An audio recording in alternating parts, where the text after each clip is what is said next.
Hello guys.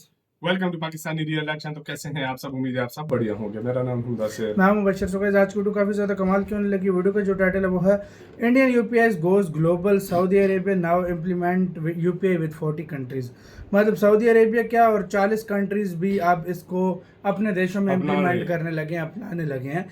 बहुत ही ज़्यादा यार बड़ी बात है। भारत का यूपीआई ऐसे कैसे इतना आगे बढ़ा, आज की वीडियो में देखेंगे गौरव भाई की। तो जल्दी देखते हैं, काउंट करते हैं 3 2 1 एंड स्टार्ट।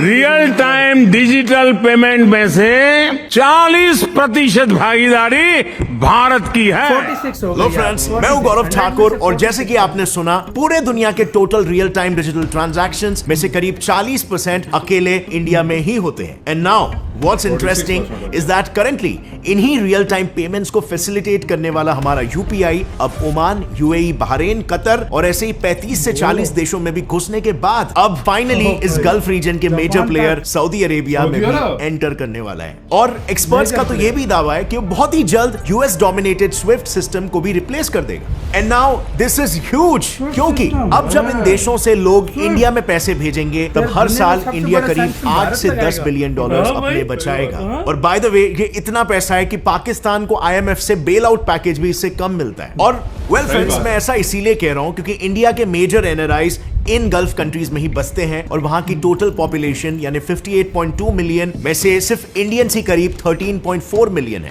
इसका मतलब वहां पर हर 4 लोगों में एक इंडियन है। और ऐसे में क्या आपको पता है, इंडिया में आने वाले टोटल रेमिटेंस में से करीब 65% रेमिटेंस अकेले इन गल्फ कंट्री से ही आता है। लेकिन यूपीआई के आने के पहले इन एनआरआईज के पास पैसे भेजने के लिए यूजुअली बस 2 ही तरीके हुआ करते थे। पहला तरीका क्लासिकल कन्वेंशनल बैंक मेथड, जिसमें वीजा, मास्टर कार्ड और वेस्टर्न यूनियन जैसी कार्ड कंपनीज के मीडिएशन की वजह से सऊदी के बैंक्स करीब 6% का तगड़ा ट्रांजैक्शन फीस चार्ज किया करते हैं। और दूसरा तरीका जो एनआरआईज के पास है वो है एजेंट्स, लेकिन उसमें भी कई एजेंट्स जैसे आपको पता है चार्ज करते हैं। सो अंदाजन एवरेज चार्ज कुछ 10% है, यानी कि आप वहां पर साल भर में जितना भी कमाते हो उसमें से रफली आपको 1 महीने की सैलरी तो सिर्फ ट्रांजैक्शन चार्ज के रूप में ही भरना पड़ेगा। और इसी लूपहोल के वजह से होने वाले लॉसेस को रिकवर करने के लिए इंडिया ने सऊदी में यूपीआई को इंट्रोड्यूस करके एक मास्टर मूव खेला है। यूपीआई को लाकर हमने मेजरली 2 जगहों पर चेंजेस लाए। पहला है चार्जेस, जहां पर कार्ड सिस्टम डोमिनेटेड बैंक्स और एजेंट्स इतने हेफ्टी चार्जेस लगा रहे थे, वहीं पर अब यूपीआई से ट्रांजैक्शन करने पर सिर्फ 132.67 की नॉमिनल फीस प्लस अमाउंट का सिर्फ 2.04% ही अप्लाई होगा। इससे बिजनेसेस के पास ऑब्वियसली काफी पैसे बचेंगे। अब यहां पर दूसरा है टाइम। बैंक्स और एजेंट्स ज्यादा पैसे तो ले ही लेते थे, लेकिन उन्हें टाइम भी उतना ही ज्यादा लगता था, ऑलमोस्ट 1 दिन से ज्यादा का समय। बट अब यूपीआई आने से ये ट्रांजैक्शंस कुछ ही घंटों में पूरे भी हो जाएंगे। और तो और इन सारे फैसिलिटीज के साथ कैश लिमिट भी 2 लाख तक रखी गई है, यानी कि किसी भी इमरजेंसी में एनआरआईज अपने फैमिली या फ्रेंड्स को हेल्प भी कर पाएंगे। अब फ्रेंड्स देखो, यहाँ पर यूपीआई के थ्रू काम कैसे होता है ये समझना इंपॉर्टेंट है उसके बेनिफिट समझने के लिए। नंबर 1, सबसे पहले तो सेंडर क्यूआर स्कैन करके पैसे भेजता है। नंबर 2, जिसके बाद उस सेंडर का ऐप अपने पेमेंट सर्विस प्रोवाइडर के सर्वर पर सेंडर के क्रेडेंशियल्स को ऑथेंटिकेट करता है। इसके बाद नंबर 3, इस ट्रांजैक्शन डिटेल्स का कंफर्मेशन लेकर उस बैंक को कहता है कि सेंडर के अकाउंट से इतने इतने पैसे डिडक्ट कर दो। नंबर 4, फिर बैंक इस प्रोसेस को कंफर्मेशन उसी पीएसपी को वापस भेजती है। एंड नंबर 5, कंफर्मेशन आते ही वो पीएसपी रिसीवर के बैंक अकाउंट को वेरीफाई करके उसमें पैसे क्रेडिट या फिर ऐड करने के लिए कह देता है। और फिर उस बैंक से इस प्रोसेस की कंफर्मेशन आती है एंड देन फाइनली इस पूरे ट्रांजैक्शन का कंफर्मेशन रिसीवर और सेंडर के यूपीआई एनेबल्ड ऐप्स पर चले जाता है। एंड नाउ माइंड यू, ये सारा प्रोसेस बस कुछ ही सेकंड्स में हो जाता है, जो बाय द वे आप भी डेली बेसिस पर एक्सपीरियंस करते होगे अगर आप यूपीआई यूज करते हो तो। लेकिन इतना क्विक ट्रांजैक्शन करना ये अकेला रीजन नहीं है जिसके लिए लोग इसे प्रेफर करते हैं। सो फिडेलिटी नेशनल नाम की एक रेटिंग एजेंसी ने यूपीआई को ग्लोबल ट्रांजैक्शंस में फर्स्ट रैंक दिया है, क्योंकि यूपीआई से पैसे सेंड करना is as easy as sending a message. इसकी यूजेबिलिटी और यूजर फ्रेंडलीनेस इतनी ज्यादा है कि किसी को पैसे ट्रांसफर करने के लिए टेक्नोलॉजिकली एडवांस होना कोई जरूरी नहीं है। प्लस यूपीआई ने round the clock availability, speed of settlement and level of support received from the regulator in सभी में 5 आउट ऑफ 5 स्कोर किया है। In comparison Chinese digital transaction interface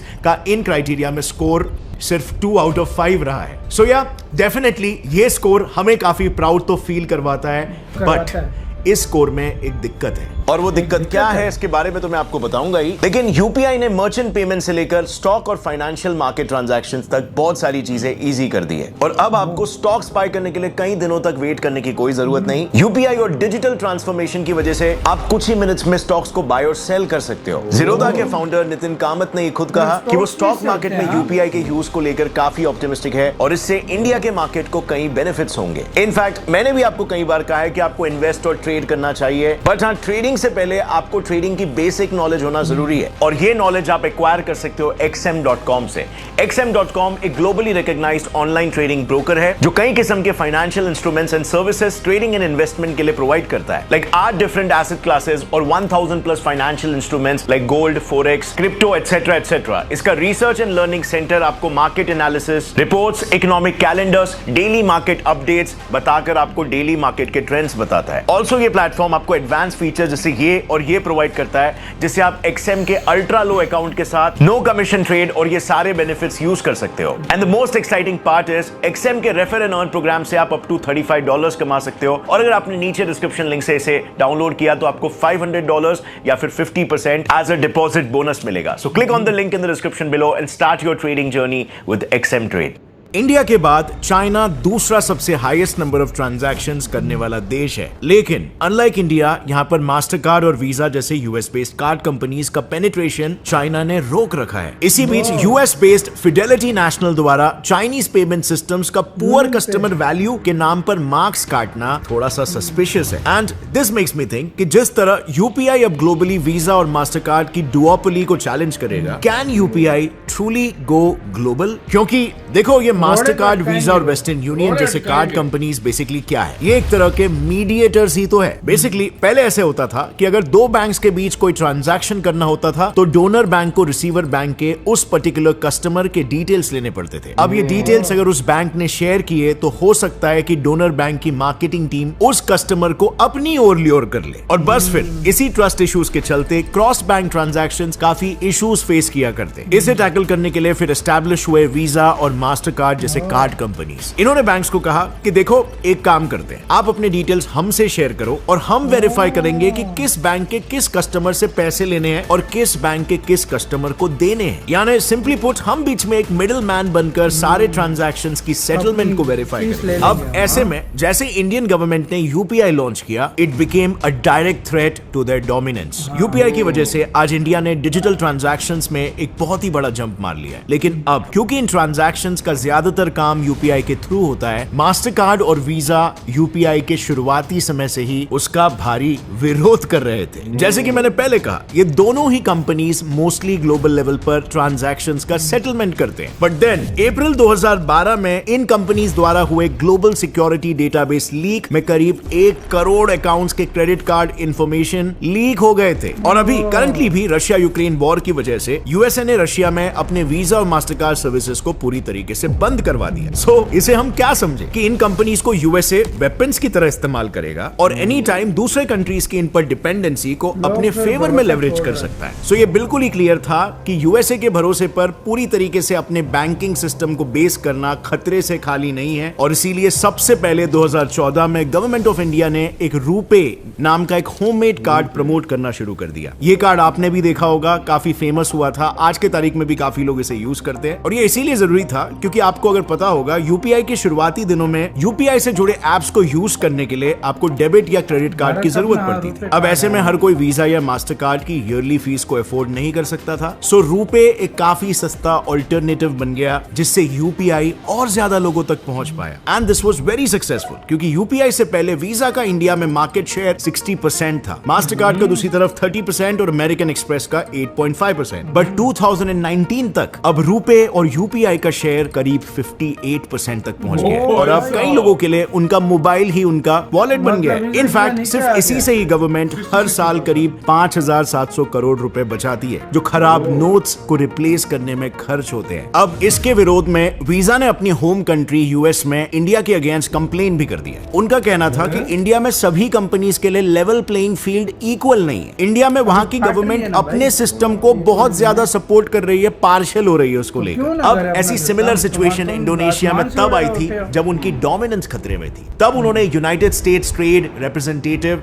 यानी कि यूएस की एनपीसीआई के इक्विवेलेंट को मेल्स लिखकर प्रेशराइज किया था कि वो इंडोनेशियन गवर्नमेंट्स को प्रेशराइज करे और वीजा और मास्टर कार्ड के लिए फेवरेबल कंडीशंस बनाए। बेसिकली यहां पर इंडोनेशियन गवर्नमेंट ये चाहती थी कि जितने भी फॉरेन पेमेंट सिस्टम्स है वो अपना डेटा लोकली ही स्टोर करें, लेकिन ऐसा करने के लिए वीजा और मास्टर कार्ड को इंडोनेशिया में और हेवी इन्वेस्टमेंट्स करने पड़ते हैं और इसीलिए उन्होंने यूएस की हेल्प से इंडोनेशियन गवर्नमेंट को प्रेशराइज किया, जिसकी वजह से वीजा और मास्टर कार्ड ने आज तक वहां कोई डेटा स्टोरेज फैसिलिटी ही नहीं बनाई। एंड नाउ फ्रेंड्स, जब एक कंट्री में यूएस के मास्टर कार्ड और वीजा को तकलीफ हुई तो उस कंट्री को इतना यूएस प्रेशर का सामना करना पड़ा, तो ऑब्वियसली यूपीआई जब ग्लोबली इन कंपनीज को चैलेंज करेगा तब यूएस चुप थोड़ी ना बैठने वाला है। इवन इंडिया को भी बिल्कुल हो सकता है यूएस के प्रेशर का सामना करना पड़ेगा और इसीलिए इंडिया को यहां पर थोड़ा एक्स्ट्रा प्रिपेयर्ड होना पड़ेगा।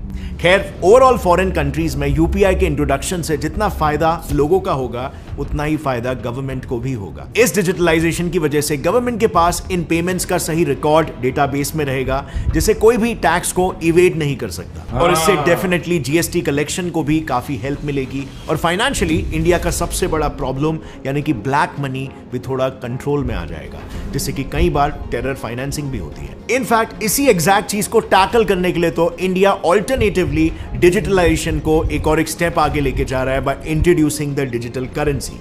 इससे इंडिया के अंदर रहने वाले सारे पैसे वाइट और लीगल होंगे और हर एक पैसे का प्रॉपर हिसाब होने की वजह से इंडिया की सही ग्रोथ का भी अंदाजा लगाया जा पाएगा। इस पूरे इशू पर आपको क्या लगता है friends? But as I said, इसी के साथ हुई यार वीडियो ख़त्म। भाई 40 कंट्रीज अब यूपीआई यूज़ करने लग गई हैं। स्विफ्ट और वीज़ा कार्ड भी लाइक हम क्या जॉब छोड़ दें? बिल्कुल आप लोग जॉब छोड़ दो। आप लोगों को अब कोई ज़रूरत नहीं है मतलब जॉब करने की। अच्छा, कितनी दादागिरी है कि उनको धमकाते रहे देखो, गवर्नमेंट इंडोनेशिया को धमकाया, लेकिन हाँ। इंडिया को तो घंटा भी अमेरिका नहीं धमका सकता यार, चलो इस बात से इंडोनेशिया तो आइडिया छोटा लगाओ मोटा ना। देश है, वो तो झिझक जाएगा, लेकिन इंडिया इंडिया है भाई। इंडिया ठंडा कर देगा। लेकिन इस बात से आइडिया लगाओ ना कि इंडिया ने पहले ही उनके जो है ना इरादे भांप लिए। इंडिया स्विफ्ट कोड से भी ऊपर लेवल पे चला यूपीआई जाएगा। इंडिया में 60% से ज्यादा मतलब ये ट्रांजैक्शन में 60% से ज्यादा यूज हो रहा है। पहले पैसा 60% कोई होता, कम, उनकी हाँ। मतलब वैल्यू सारी गिर गई है। गिर गई है। ये देखो यार, मतलब वीजा आज और भारत मास्टर में कार्ड। वॉशरूम जाता है कोई या सब्जी खरीदता है, उसके लिए भी यूपीआई पे करता आज है। तो इंडिया में हर जगह, चाहे आप रेस्टोरेंट चले जाओ, चाहे आप कुल्फी वाले के पास चले जाओ, आप रेडी वाले के पास फालूदा वाले के पास चले चले जाओ, जाओ, कुछ सब्जी भी वाले लो के आप, पास हाँ। चले जाओ, आप किसी के पास भी आप चले UPI यूज जाओ, आपके लिए करो। यूपीआई जो है यही ना चीज़ आसानी है। और बहुत सिक्योर है यार। और चंद सेकंड में बाहर के देश से देखो, आप सऊदी अरब से कितने ज्यादा इंडिया हाँ, काम करते हैं हाँ। या दुबई में कितने करते हैं। चंद सेकंड में जब आपकी रकम ट्रांसफर हो जाए तो हाँ। इससे बेहतर और क्या और चाहिए क्या बंदे चाहिए को? आपको? और Guys, इतना टैक्स भी नहीं Guys, काटना आपका इस पड़ता। पे क्या कहना है? भारत, मुझे लग रहा है आने वाले सालों में Bharat globally visa master card की बैंड बजाने लगा। बजाने लगा, मुझे ये भी लग भैया रहा है, मुझे 100% लग रहा है, confirm मुझे है। लग रहा है। वो लोग बहुत दादागिरी कर रहे थे, ठंडे हो जाएंगे। स्विफ्ट मतलब दुनिया का सबसे बड़ा सैंक्शन अब भारत लगाएगा इसके बाद। अगर हाँ हो गया भाई, ये सारा अगर ये तो हो गया तो globally सबसे हो बड़ा गया तो। सैंक्शन भारत लगाया करेगा। आपका कैसे कहना है? अपने कमेंट सेक्शन में दें। अपना बहुत ज्यादा ख्याल रखिएगा। तो यार भाई।